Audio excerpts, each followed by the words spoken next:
السميع العليم من الشيطان الرجيم. الحمد لله رب العالمين، والصلاة والسلام على نبينا محمد وعلى آله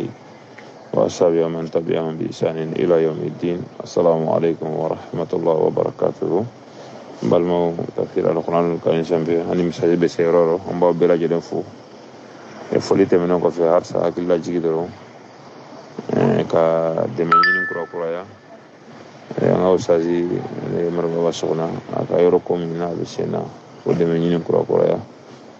kanya nambal ma bela jeren fe sanga an seko ke chaman kara asaka ni bela jeren fe ngan seko ke porque yoro ni amusaka biseka dafa joka mina ni amusaka ni shoti biseka nyoko labla joka mina bo de menyin kata ambal ma bela jeren fe ka donga funu de mamu fulani ala ka dine de menindiro sika fuitala ni heraw yaram den kana flukan asero don rom nuna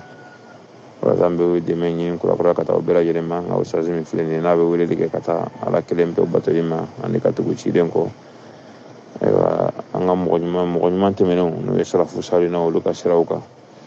o wele dimina fana bisa ka sawbe ala ka dine nambe de men don kata ala ka dine ma tuba mina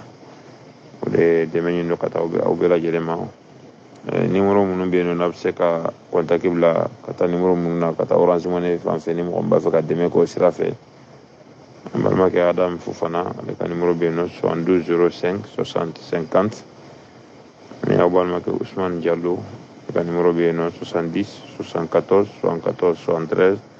ana abal ma ke Banjou Camara 75 25 33 73 de même se kabla kata ni numéro nu fe banyina la fala ka juma chama do ansi ko nana la ka si janda mala batoka ala kan kanda kan sabati wa salafiya kan islamiyya kan salli ala muhammad. Assalamu alaikum wa rahmatullahi wa barakatuh.